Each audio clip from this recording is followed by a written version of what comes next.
Welcome to my home city of Liverpool. I'm Levi. Liverpool might be remembered for winning the Premier League, for the Beatles, and people with a great sense of humor. But there is a darker side to this city: slavery.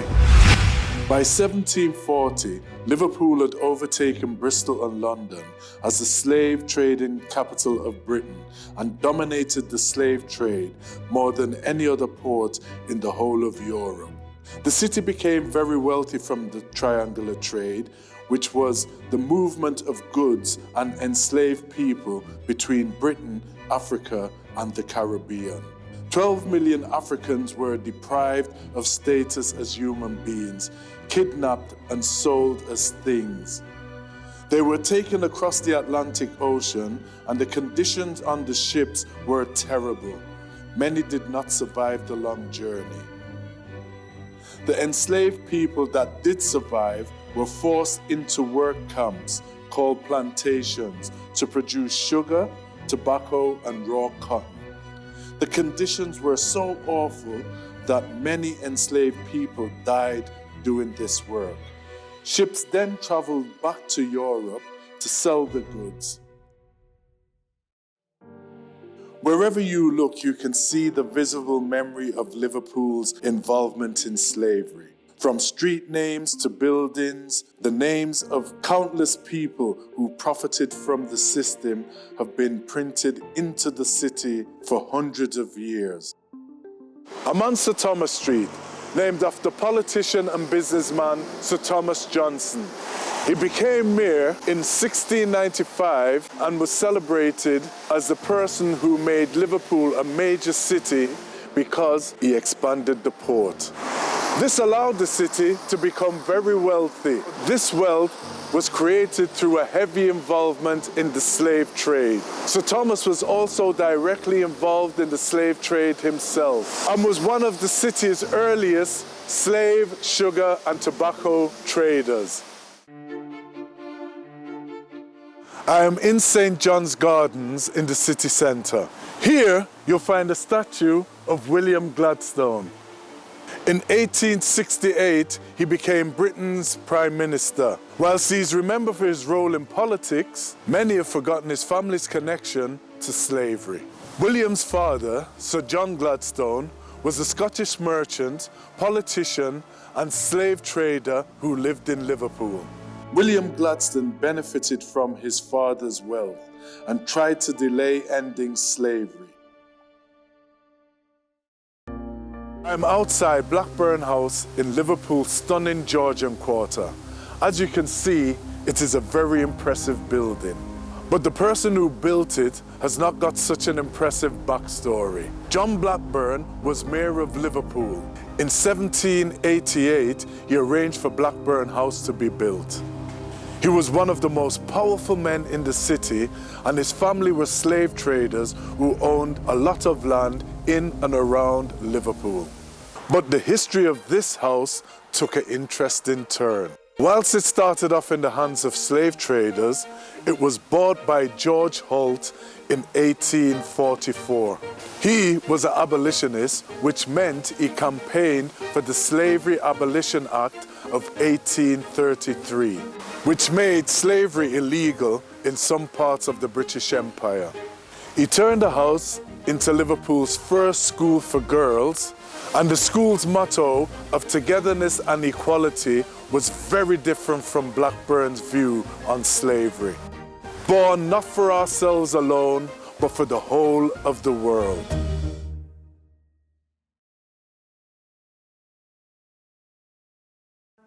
Welcome to Glasgow. I'm Graham. I'm Glasgow's first African Caribbean councillor.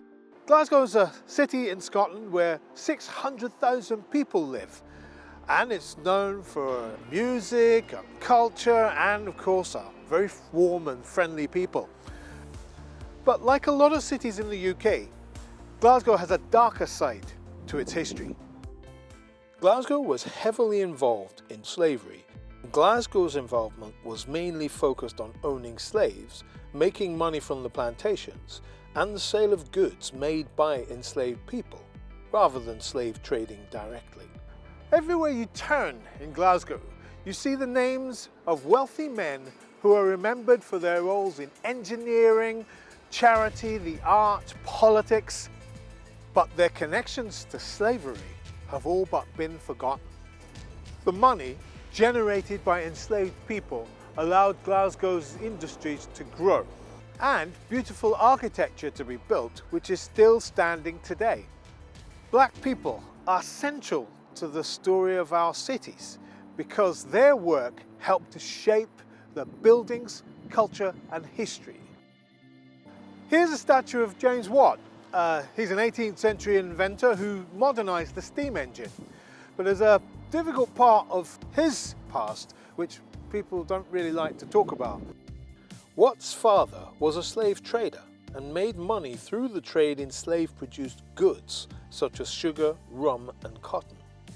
James and his brother John also bought enslaved people to sell in Scotland. James was so successful that he was on the back of a £50 note, and Glasgow University even named a building after him, but they got a lot of criticism for doing that. James Watt is a complicated figure because in later years he went on to reject slavery, but his son went on to sell steam-powered equipment to plantations in the Caribbean, and so the family profited from the system, but in a different way.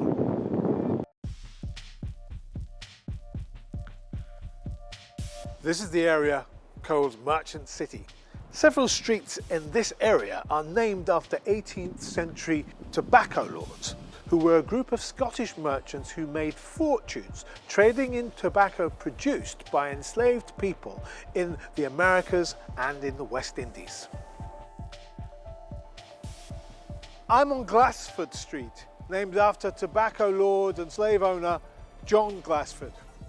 The Glassfords owned many properties, including what was the Shorefield Mansion here in the city centre. There's a family portrait showing John Glassford and his family at the mansion. If you look closely, you can see the faint outline of an enslaved black boy that the family would have brought back to Scotland with them. I'm now outside Glasgow's Gallery of Modern Art, and as you can see, it's a pretty impressive building. But the man who built it has a not so impressive backstory. This was once the grand home of William Cunningham, who was a powerful tobacco lord who made a lot of money from the labor of enslaved people in America and the Caribbean. This iconic building was funded with money earned from the work of enslaved people on tobacco plantations.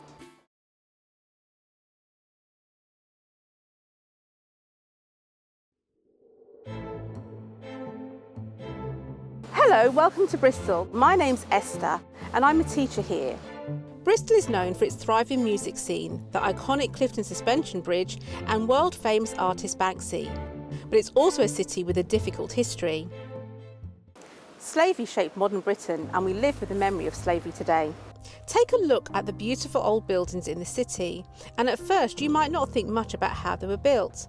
But the profits generated by enslaved people's work funded these buildings. Many of the men who profited from slavery are still remembered in street names, statues and buildings throughout the city. I'm in Queen Square in Bristol city centre, which was created as a green space for the rich Bristolians in the early 18th century. The square is surrounded by beautiful old townhouses. Located close to the harbour, it was a prime location and home to lots of wealthy businessmen involved in slavery. Henry Bright was one of them. He became Mayor of Bristol in 1771. He was responsible for 21 slaving voyages from the city. The Brights made a fortune from trading in enslaved people. They also owned plantations in Jamaica. Henry Bright lived here at number 29, where he kept an enslaved man who he had named Bristol. The Brights continued to be a rich and powerful family in the city. Henry's grandson, also called Henry, became MP for Bristol in 1820 and was born here at number 29. The great wealth the Brights made through slavery was passed down through the family for generations. One street away from Queen Square is Bristol's Old Vic Theatre. Built in 1766, this is one of the oldest theatres in the UK.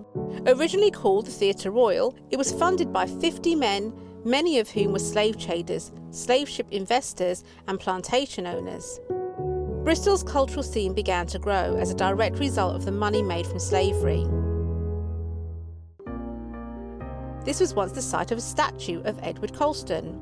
He was a slave trader in the 1600s and a director of a group called the Royal African Company, which transported about 80,000 enslaved men, women and children from Africa to the Caribbean and the Americas. It made him very rich, and when he died in 1721, he left a lot of money to charities and good causes. He is recognised across Bristol, but some groups have been calling for the statue to be removed for many years. During a Black Lives Matter protest in June this year, demonstrators pulled down the statue and threw it into the harbour where the slave ships once were docked. This sparked a big debate about whether to remove, rename or reword buildings, statues and streets in cities across the UK. So, what do you think?